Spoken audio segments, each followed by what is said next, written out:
تو جو راستہ اللہ نے عزت کے لیے دیا پیغمبر کے ذریعے سے، تو اس راستے سے عزت ملے گی، اگرچہ پیسے نہ ہو، اگرچہ کیا ہو، ورنہ پھر اس راستے کی کیا قیمت ہو گئی کہ ٹھیک ہے اس راستے سے اطمینان ملے گا جب پیسے تو ہو، اس راستے سے کامیابی ملے گی جب مال تو ہو، جیسے کیونکہ اللہ پاک سے تو کام بنے گا لیکن جب فلان تو ہو، نہیں، اللہ پاک قادر ہے اور اللہ کے ارادے کا نام کیا ہے؟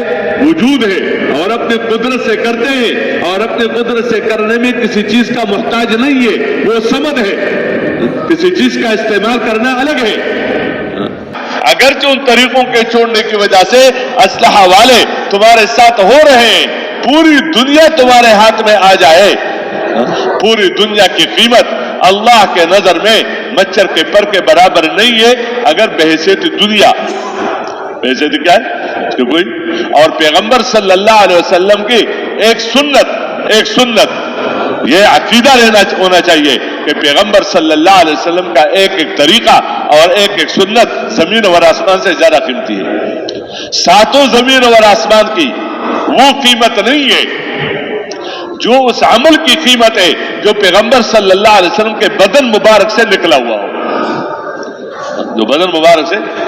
آج اگر کسی کو کہا جائے کہ یہ جوتا ہے پیغمبر صلی اللہ علیہ وسلم کے پاؤں کے ساتھ لگا ہوا تھا، کتنا اس کا احترام کرے گا، کتنے عقیدت کے ساتھ، اور ہونا بھی چاہیے کہ نبی کا پاؤں لگ گیا، پیغمبر صلی اللہ علیہ وسلم کے بدن کے ساتھ اس کا کیا ہو گیا، کچھ نہ کچھ بھی ٹچ ہو گیا تھوڑا سا، تو تھوڑا سا پتہ نہیں اس کو کہاں سے کہاں تک پہنچا دیا۔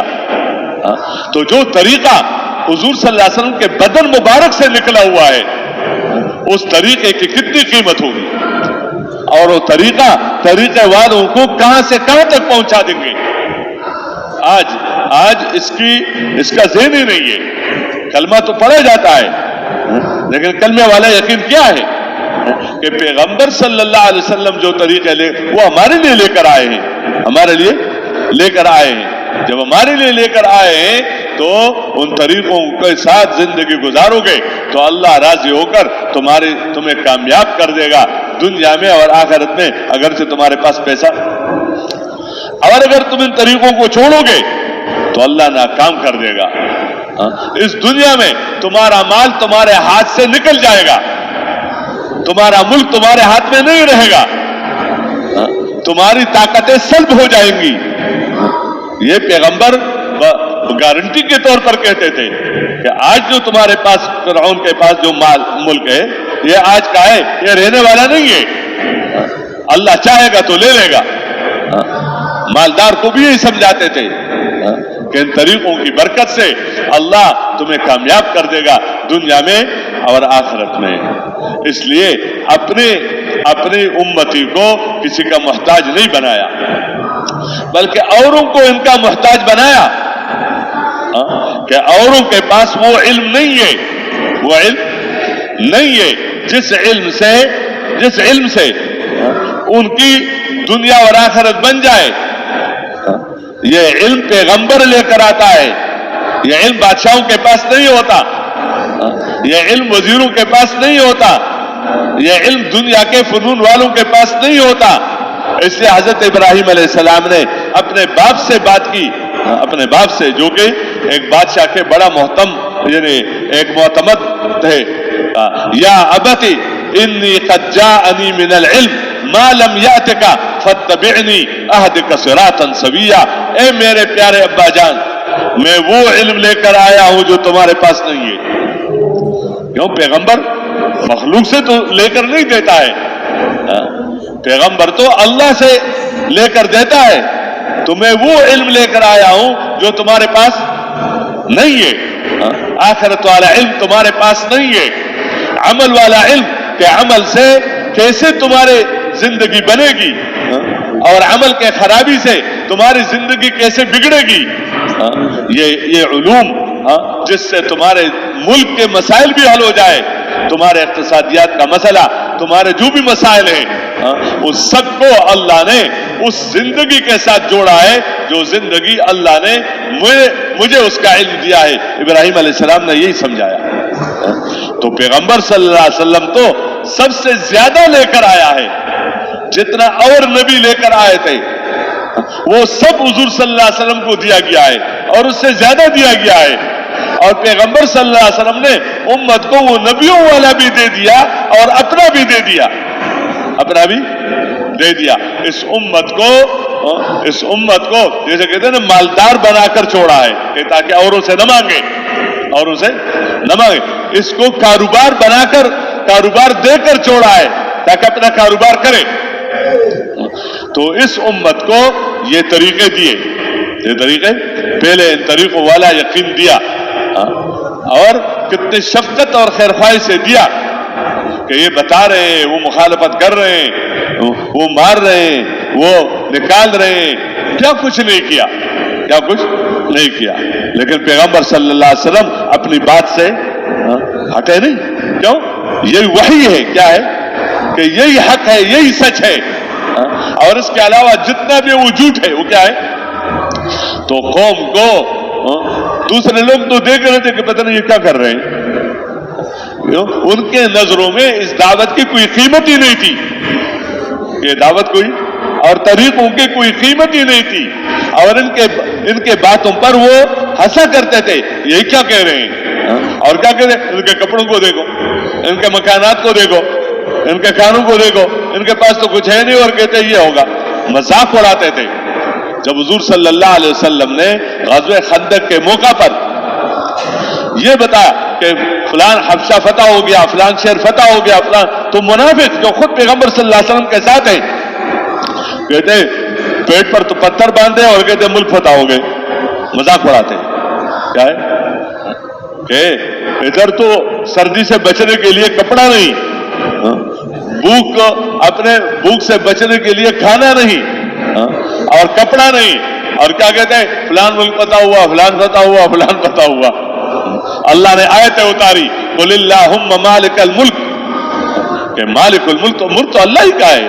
ملک کا مطلب نہیں کہ ایک ملک جسے ہم فلان ملک, پوری زمین اللہ کی ہے. پوری کائنات کس کی ہے؟ اللہ. تؤتی الملک من تشاء, ملک اس کو ملے گا جس کو لیے اللہ چاہے گا, اور دینے کے بعد لینا بھی اللہ کا کام ہے. یہ نہیں کہ دیا تو اللہ نے, لے گا کوئی اور. کہ ملک تو دے دیا کس نے؟ اللہ نے, لیکن پھر لیا کسی نے؟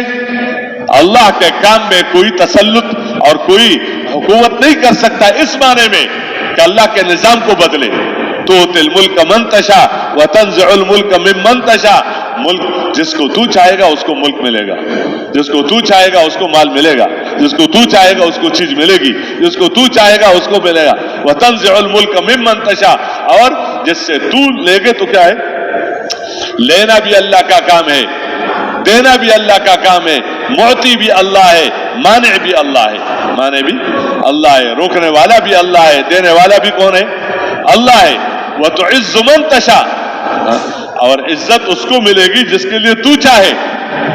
یعنی ان دونوں کو الگ الگ بتایا تاکہ یہ ذہن نہ بنے کہ ملک مل گیا تو عزت بھی مل گئی, ملک مل گیا تو عزت بھی مل گئی, ملک ہاتھ سے چلا گیا تو عزت بھی چلی گئی. گویا اس کے عزت کو ملک کے ساتھ جوڑا ہے یا اس کے ذلت کو ملک لینے کے ساتھ جوڑا ہے کہ ملک لے کر ذلیل کر دیا اور ملک دے کر, تاکہ کوئی یہ نہ سمجھے کہ اگر کسی کے پاس مال آ رہا ہے تو گویا اللہ اس سے راضی ہے, راضی ہو کر تو دے رہا ہے, ورنہ مال تو اللہ پاک ناراض ہو کر نہیں دیتا. یا ملک دے رہا ہے تو راضی ہو کر دے رہا ہے, اور جس کے پاس نہیں ہے اس سے ناراض ہے. کہ اگر ان سے راضی ہوتا تو ان کو کیوں فقیر بنایا یا اس کو کیوں محکوم بنایا, اور اگر اس سے راضی نہ ہوتا تو اس کو کیوں حاکم بنایا. تو یہ نظام اللہ کے ضابطے ہیں. اس لیے دینا لینا کس کا کام ہے, لیکن عزت اس کو ملے گی جس کے لیے اللہ چاہے گا. اس کے لیے کون چاہے گا؟ تو اللہ قادر ہے کہ ملک دے کر عزت دے, دونوں کو جمع کرے. مال بھی ہے, عزت بھی ہے, ملک بھی ہے, عزت بھی ہے, چیزیں بھی ہے, عزت بھی ہے. اور اللہ قادر ہے کہ ملک دے کر ذلیل کرے, ملک دے کر کہ ملک بھی دیا ذلیل بھی کر دیا, پیسہ بھی دے دیا ذلیل بھی کر دیا, اور ملک لے کر ذلیل کر دیا. کیوں؟ عزت کے ضابطے الگ ہیں, ذلت کے ضابطے الگ ہیں. توتی الملک من تشاء وتنزع الملک ممن تشاء وتعز من تشاء وتذل من تشاء بیدک الخیر. جتنی بھی خیر ہے تیرے ہی ہاتھ میں ہے, اور تو سب کچھ کر سکتا ہے. کرنے والی ذات اللہ تعالیٰ کی ہے. جیسے بندہ اس بات کو سمجھتا ہے کہ یہ اللہ کا کام ہے کہ دنوں کو بڑھانا اور راتوں کو گھٹانا, یہ کس کا کام ہے؟ اللہ کا کام ہے. اللہ کے علاوہ اور کوئی نہیں کر سکتا ہے کہ کوئی یہ کہے کہ ہمارے ملک میں ہم نے فیصلہ کیا ہے کہ دن جو ہے وہ کیا ہوگا, 14 گھنٹے کے بجائے 20 گھنٹے کا ہوگا. ابھی یہ اعلان ہو گیا. اور رات جو ہے وہ 20 گھنٹے کے بجائے 8 گھنٹے کا ہوگا, اعلان ہو گیا. تو کوئی دن بڑھا نہیں سکتا, کوئی دن گھٹا نہیں سکتا. تولج اللیل فی النہار وتولج النہار فی اللیل وتخرج الحی من المیت. زندہ سے مردہ کو نکالنا, مردہ سے زندہ کو نکالنا. جس طرح تم اس کو مان رہے ہو تو اس کو مانو کہ دینا لینا کس کا کام ہے؟ اللہ کا کام ہے. اور دے کر عزت ذلت دینا بھی کس کا کام ہے؟ اللہ ہی کا کام ہے. اور اللہ کے ضابطے پیغمبر صلی اللہ علیہ وسلم کے ساتھ ہیں. اگر پیغمبر کی زندگی ہے تو سب کچھ ہے, اور اگر وہ نہیں ہے تو کچھ بھی نہیں. اس بات پر لایا تو اللہ سے دین لے کر دیا, اور پھر ان سے یہ کہا کہ اوروں کو دینا تمہارا کام ہے, اوروں کو دینا تمہارا کام ہے. کہ تم اوروں سے نہ لو, تم اوروں سے نہ لو, بلکہ جس کو دین کہا جاتا ہے, ایک ہے دنیا کے چیزوں کا بڑھانا گھٹانا, وہ الگ چیزیں ہیں. ایک ہے جو ذریعہ ہے عزت کا, ذریعہ ہے اطمینان کا, تو وہ طریقے.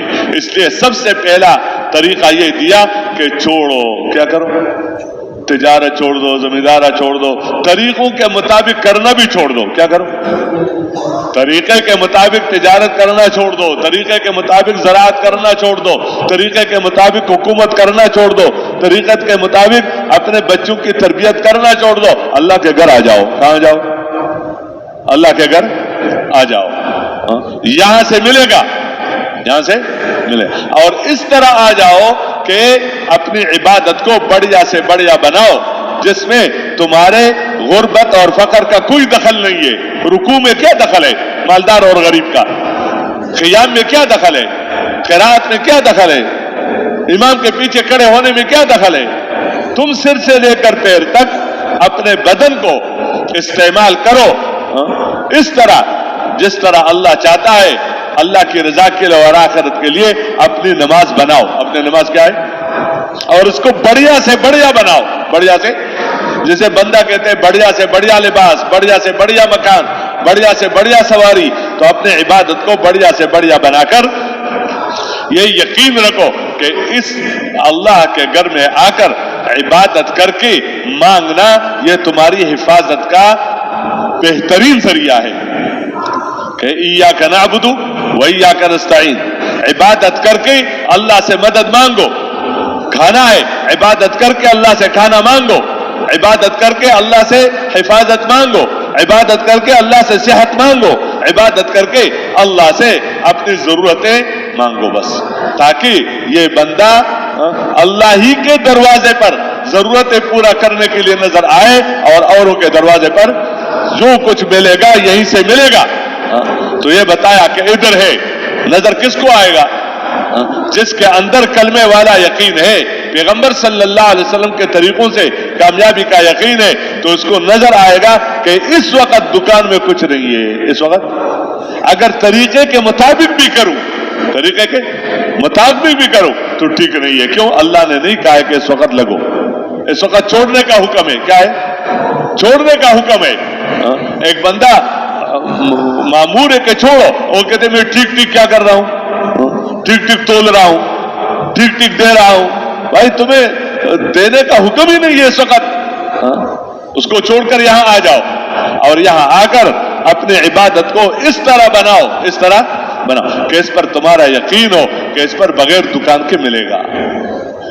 اس میں دکان کے چھوڑنے کی نہیں ہے نبی کہ دکان چھوڑ دو, لیکن اس پر یقین تو رکھو کہ اس راستے سے جو ملے گا تو اس میں چیزوں کی محتاج نہیں ہے، لیکن اس نماز سے تمہاری زندگی تب بنے گی جب یہ نماز تمہارے دکان کا چلنا ٹھیک کر دے، باہر تمہاری زندگی کیا کر دے کہ چھوڑ کر آئے ہو تو یہاں سے لے کر جاؤ، یہاں سے کیا جاؤ، کیا لے کر جاؤ، یقین لے کر جاؤ کہ اب جو میں دکان میں ہوں، کارخانے میں ہوں، حکومت میں ہوں، تو اس سبب سے میری زندگی نہیں بنتی۔ زندگی بنانا بگاڑنا کس کے کام میں؟ جیسے وہ حکم تھا تو اب یہاں میں حکم پورا کروں گا تو حلال کماؤں گا، کیا کماؤں گا؟ تو اب یہ امتحان ہے۔ اگر حلال راستے سے 10 روپیہ مل رہا ہے اور حرام راستے سے کروڑوں مل رہا ہے، تو اتنا ایمان سیکھنا اور عمل کے ذریعے سے اللہ سے لینا یہ ضروری ہے کہ بندہ اس کو نہ دیکھے کہ 10 ہے یا کروڑ ہے، اس کو دیکھے کہ حلال ہے کہ حرام ہے۔ تو اگر حرام سے بظاہر تھوڑا مل رہا ہے، زیادہ مل رہا ہے، اور حلال سے تھوڑا مل رہا ہے، تو یہ انسان کا بننا ہے کہ بندہ اس حلال کو اختیار کرے اور حرام کو کیا کرے، اس طرح یہ اس کے احکامات پورا کرے۔ اس لیے حرام نہیں بیچے گا، حرام نہیں بیچے گا، یا ہے حلال لیکن حرام طریقے سے نہیں بیچے گا۔ حرام طریقے جیسے رکوع کا طریقہ سیکھ رہا ہے عالم سے، سجدے کا طریقہ سیکھ رہا ہے، قیام کا طریقہ سیکھ رہا ہے، تو تولنے کا طریقہ سیکھے گا، ناپنے کا طریقہ سیکھے گا، دستخط کرنے کا طریقہ سیکھے گا کہ میرے ہاتھ جہاں استعمال ہو رہا ہے، ہاتھ میرا استعمال ہو رہا ہے، تو یہ نماز میرے ہاتھ کے استعمال کو ٹھیک کر دے گا۔ تو تولنے میں، ناپنے میں، دستخط کرنے میں، کسی پر اٹھانے میں، کسی کی مدد کرنے میں یہ ہاتھ استعمال ہو رہا ہے، یہ زبان استعمال ہو رہی ہے۔ تو جو نماز اس سطح پر پہنچ جائے کہ بندے کی تجارت کو کیا کر لے، درست کر لے، اس معنی میں درست کر لے کہ اب اس کے تجارت میں علم ہے، جیسے نماز میں علم ہے، اور اس کے تجارت میں ذکر ہے، کیا ہے؟ تو ذکر کیا مطلب کہ وہ غافل نہیں ہے، قیام میں بس ہے، رکوع میں جاتا ہی نہیں ہے، کہتے ہیں نماز تو پڑھتا ہو نا، قیام تو بھی نماز میں ہے۔ بھائی قیام نماز میں ہے لیکن قیام نماز نہیں ہے، کہ صرف کہتے ہیں یہ تو بھی دین ہے، یہ تو بھی دین ہے۔ بعض وقت کہا جاتا ہے یہ تو بھی کیا ہے، یہ تو بھی بچوں کے لیے کمانا بھی دین ہے۔ بھائی ٹھیک ہے، لیکن یہ دین میں ہے، جیسے رکوع کس میں ہے، نماز میں ہے، لیکن نماز رکوع کا نام نہیں کہ ایک بندہ بس پورے 2 گھنٹے رکوع میں کہتے ہیں بھائی کھڑے کچھ سجدے میں بھی تو جاؤ، قیام بھی کرو، کہتے کیوں یہ دین نہیں ہے؟ نہیں، مجموعہ ہے، اس میں رکوع بھی ہے، اس میں قیام بھی ہے، اس میں قرات بھی ہے، اس میں سجدہ بھی ہے۔ جب یہ سب اعمال پورے ہو جاتے ہیں تو کہتے ہیں کیا نماز ہے، یہ نماز ہوگی۔ اس طرح میرے محترم دوستو، جس طرح اس کو یہ یاد ہو کہ مجھے رکوع میں جانا چاہیے، اس طرح اپنے کمانے میں غافل نہ ہو، غفلت کے ساتھ نہ کمائے۔ غفلت کے ساتھ کمانے میں صراحتاً اللہ نے بتایا وَمَن يَفْعَلْ ذَلِكَ فَأُولَٰئِكَ هُمُ الْخَاسِرُونَ، جس کے مال نے اور جس کے اولاد نے اس کو اللہ سے غفلت میں ڈال دیا تو یہ خسارہ ہی خسارہ ہے۔ تو یاد رہے کہ اس وقت کیا حکم ہے، اس لیے یہ زندگی سیکھنا آسان نہیں ہے۔ نماز کے ذریعے سے یہ زندگی آسان ہو جاتی ہے کہ اس کو کیا ہے، اپنے آپ کو دوسروں پر بڑا بننے کے جذبے سے نہ کماؤ کہ بس دنیا میں میرا جیسا مالدار کوئی نہ ہو، اور لوگ یہ سمجھے کہ اگر ہے تو یہ ہے، تکاثر کے جذبے سے، یا وہ مال بندے کے دل میں دوسرے کی حقارت پیدا کرے کہ میں تو اتنا بڑا آدمی ہوں، یہ کیا ہے، اس کے پاس کیا ہے، یا اس کے اندر تکبر پیدا کرے، یا اس کے اندر غرور پیدا کرے، یا اس کے اندر عجب پیدا کرے۔ تو جب عجب پیدا کرے تو یہ دین کہاں سے ہوا، یا تکبر پیدا کرے تو دین کہاں سے ہوا؟ اس لیے ایسا نہیں، اس کو دین بنانا پڑتا ہے۔ کیا بنانا پڑتا ہے؟ کہ اس کو دین بناؤ، اور وہ بنے گا کس سے کہ جب یقین بھی ٹھیک ہو، طریقہ بھی ٹھیک ہو، دھیان بھی ٹھیک ہو، اللہ کی رضا کا جذبہ ہو، اور پیسوں کو نہ دے کے کم ہے یا زیادہ ہے کس کو دے کے، بلکہ دوسرے کا حق ادا کرو۔ حق ادا کرنا ضروری قرار دیا کہ جتنا ہے اتنا دو، بلکہ آگے کیا رکھا کہ احسان کا معاملہ کرو. کیا کرو؟ احسان کا معاملہ کرو کہ جھک دو. کیا؟ جتنا ہے اس سے زیادہ دو. اس سے کیا ہے؟ زیادہ دو. وہ بیچارہ مقروض ہے, اس کے پاس اس وقت پیسہ نہیں ہے, تو اس کو قرض دو. قرض ہے تو ادا نہیں کر سکتا ہے تو کیا دو؟ مہلت دو, ورنہ اس کو معاف کر دو. اگر اللہ نے تمہیں نوازا ہے تو کیا ہے, جب دیا ہے تو تم اس کو کیا کر لو؟ اس کو معاف کر دو. یہ راستے بتائے ہیں کہ جتنا تم اس میں اپنے آپ کو استعمال کرو گے تو اب تمہاری تجارتوں میں برکتیں آئیں گی, اب تمہاری تجارتوں میں رحمتیں آئیں گی, اب تمہاری تجارتوں پر وہ وعدے پورے ہوں گے جو وعدے پیغمبر صلی اللہ علیہ وسلم نے تجارت پر کی ہے. ویسے تجارت بھی دین ہے, تجارت کو دین بنانا پڑتا ہے کہ یقین کے ساتھ, دھیان کے ساتھ, طریقے کے ساتھ, اللہ کی رضا کے لیے حرام سے بچتے ہوئے, حلال ادا کرتے ہوئے, اور جب اگلا حکم آ جائے جو اس سے عام ہے تو اس کو چھوڑو. نماز کا حکم آ گیا تو اس کو کیا کر دو؟ اس کو چھوڑ دو. اس طرح بندے کے پاس جو مال آتا ہے تو یہ برکتیں لے کر آتا ہے, یہ رحمتیں لے کر آتا ہے, اور اس کی وجہ سے آگے زندگی بن. تو آگے کیا بتایا کہ آپ خرچ کرنا سیکھو. کیا کرو؟ کہ جتنا ہے میرا ہے. جتنا ہے کیا ہے؟ میرا ہی ہے. کیوں؟ پہلے 3-4 جوڑے کپڑے تھے, اب 50 جوڑے چاہیے. پہلے مثلاً یعنی 2000-5000 کا جوڑا تھا, اب کتنے کا چاہیے؟ اب 50,000 کا جوڑا چاہیے. کہ جتنا آئے کم ہے, جتنا آئے کیا ہے؟ کم ہے. اپنے پر لگانا, اپنے بھی بچوں پر کیا ہے؟ لگانا. جو اس کو اپنا کام بنا دے گا تو اس کا پیسہ اس کے لیے پورا نہیں ہوگا, یا اوروں کا لے گا. لیکن یہ بتایا کہ نہیں, تمہارے پاس جو پیسہ آیا ہے تو اس پیسے کو اللہ نے تیرے سے جنت کے بدلے میں خرید لیا ہے, اس لیے اپنی جان اور اپنے مال کو اعلاء کلمت اللہ کے لیے کیا کر لو؟ لگاؤ. کہ تم اپنی جان لگاؤ تاکہ تمہارے پھرنے سے اللہ کا دین زندہ ہو جائے. اپنا مال لگاؤ تاکہ تمہارے مال خرچ کرنے سے اللہ کا دین زندہ ہو جائے. اور پھر اپنے عبادات پر لگاؤ. زکات کی عبادت ہے, زکات تو حج عبادت ہے, تو اس پر کیا ہے؟ اس پر دو. عبادات پر جہاں جہاں پیسہ لگانے کی ہے تو اس پر لگاؤ. اخلاق پر لگاؤ, اور ان کو کھلانا پلانا, جیسے میں نے پہلے عرض کر لیا, اس پر لگانا تمہارا کیا ہے؟ جتنا تم لگاؤ گے اللہ دے گا. جتنا تم لگاؤ گے اللہ تمہاری مالوں میں برکت دے گا. آخر میں کہ اپنے اوپر لگا دو, اپنے اوپر, لیکن اسراف سے بچو. کس سے بچو؟ کھانے میں اسراف سے بچو, لباس میں اسراف سے بچو, مکان میں اپنے بقدر ضرورت خرچ کرو. کیوں؟ اسراف والے راستے پر نہ کروڑوں کافی ہوتے ہیں, نہ اربوں کافی ہوتے ہیں, بلکہ پوری دنیا کے ایک بندے کو مالک بنا دیا جائے تو اس کا خواہشات اس پوری دنیا سے پورے نہیں ہو سکتا ہے. یہ زندگی سکھلا دی کہ مال کمانے کے طریقے پیغمبر لے کر آئے ہیں, خرچ کرنے کے طریقے پیغمبر لے کر آئے ہیں, عبادات کے طریقے پیغمبر صلی اللہ علیہ وسلم لے کر آئے ہیں, معاملات کے طریقے پیغمبر صلی اللہ علیہ وسلم لے کر آئے ہیں. اور اب جو چیزیں تم استعمال کر رہے ہو تو اس کا استعمال کرنے کا طریقہ بھی, اور آپس میں اس طرح رہو جیسے مسلمان بن کر رہو. کیا رہو؟ مسلمان بن کر رہو. تو مسلمان بننے کے جب بندے کے اندر یہ باتیں پیدا ہو جائے, اس کے اندر عدل ہوتا ہے. کیا ہوتا ہے؟ ظلم نہیں ہوتا. ظلم اندر یہ بات نہیں ہوتی کب موقع آئے گا تمہیں بدلہ لوں گا, کب موقع آئے گا تمہیں کیا ہے؟ بدلہ لوں گا. نہیں, عدل کرو. کیا کرو؟ عدل. ظالم کا ساتھ نہ دو, اگرچہ باپ ہی کیوں نہ ہو, اگرچہ بھائی کیوں نہ ہو, نہیں دے. اور مظلوم کا ساتھ دو. کس کا ساتھ دو؟ مظلوم کا ساتھ نہیں دے سکتے ہو تو خاموش ہو جاؤ. کیا ہو جاؤ؟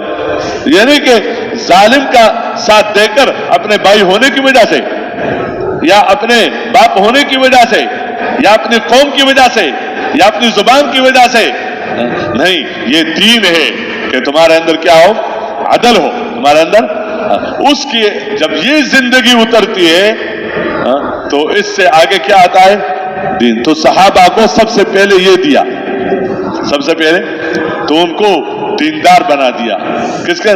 دعوت کے راستے سے, تعلیم کے راستے سے, عبادات کے راستے سے, اخلاق کے راستے سے. جب دیندار بنے اب ان سے یہ کہا, اب ان سے یہ کہا کہ یہ دین اوروں کے پاس نہیں ہے, تو اوروں کو دین پہنچانا تمہارا کام ہے. اور ایسے لوگوں تک پہنچانا کہ شاید وہ اپنی طاقتوں کو اور اپنی قوتوں کو استعمال کرے اور تمہارے پاس نہیں یہ طاقت اور قوت، اور وہ استعمال کرے تاکہ یہ بات ہمارے ہاں نہ پھیلے اور یہ زندگی ہمارے ہاں، ہمارے لوگ یہ زندگی نہ لیں۔ تو اگر تم اس کو لوگوں تک پہنچاؤ گے تو اللہ تمہارے ساتھ ہے۔ کون تمہارے ساتھ ہے؟ میں تمہارے ساتھ ہوں، اور جب میں تمہارے ساتھ ہوں تو میں تمہاری مدد کروں گا، میں تمہاری مدد کروں گا۔ تو مال نہیں دیا، مالدار نہیں دیے، ابتدا میں ملک نہیں دیا، ملک والے ساتھ نہیں ہوئے، لیکن ان عملوں کی طاقت کو دکھلایا کہ ان عملوں کے اندر وہ طاقت ہے جو کائنات کے کسی نقشے کے اندر وہ طاقت نہیں ہے۔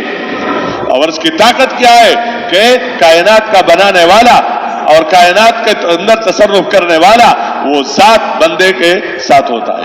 کہتے اس کو عام کرنا تمہارا کام ہے، اس کے لیے جاؤ ملکوں میں، اس کے لیے جاؤ شہروں میں، مالداروں کے پاس جاؤ، لیکن ان کے مال کے جذبے سے نہیں کہ ان سے مال لینا ہے، پہلے سے ان کے اندر سے نکالا کہ مال سے زندگی نہیں بنتی، اعمال سے زندگی بنتی ہے۔ تو جسے پیغمبر ہر زمانے میں پیغمبر لوگوں کے پاس جا کر کہتے تھے لا اسألکم علیہ مالا، مجھے تمہارا مال نہیں چاہیے، مجھے تمہارا ملک نہیں چاہیے، کیوں؟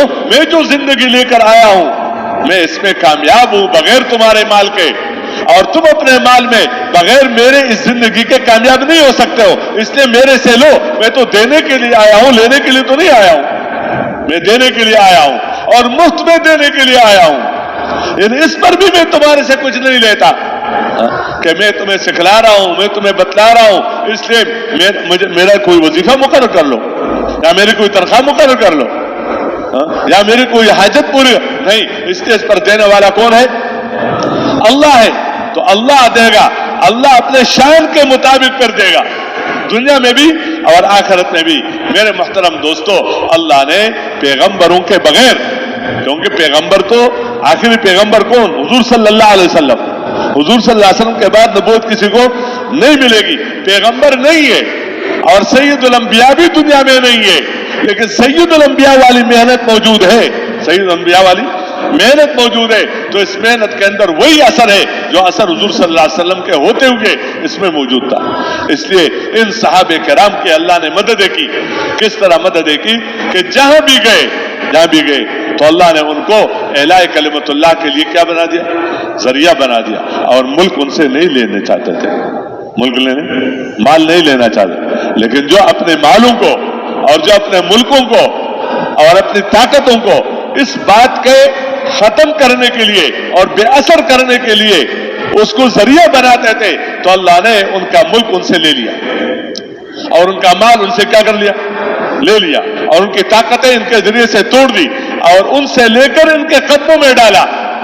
تو ان کے پاس دین بھی اور ان کے پاس شروع کہاں سے کیا؟ نہ دین نہ دنیا، نہ دین اور نہ کیا ہے؟ دنیا۔ چھوڑا کس سطح پر؟ دیندار بنا کر چھوڑا، دین کے کام پر ڈال کر چھوڑا۔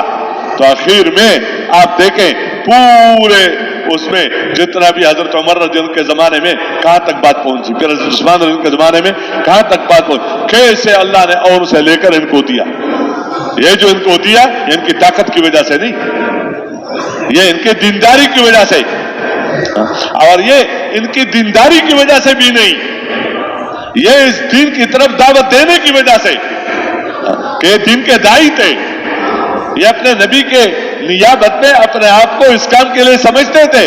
نبی ان کا معلم، یہ اوروں کا معلم، نبی نے ان کا تزکیہ کیا، انہوں نے اوروں کا تزکیہ کیا، پیغمبر والا کام انہوں نے کیا، دعوت انہوں نے دی، تزکیہ انہوں نے کیا، اور تعلیم اور حکمت کتاب تعلیم یہ انہوں نے دی۔ تو اللہ نے ان کے ساتھ وہ مدد کی جو مدد اللہ نے انبیاء کے ساتھ کی۔ آج بھی یہ ضابطہ ہے، اور یہ میں آخری بات عرض کر لوں، اگر اس کو چھوڑ دیا جائے اور دنیا کے کاموں کو بڑھایا جائے تو جیسے امت نے چھوڑا تو آہستہ آہستہ کیا نکلا؟ ملک نہیں گئے ہاتھ سے، مال اللہ نے لے لیا، لیکن جب دین کا کام چھوڑ دیا اور دین کی محنت چھوڑ دی تو آہستہ آہستہ مسلمانوں کے اندر سے دین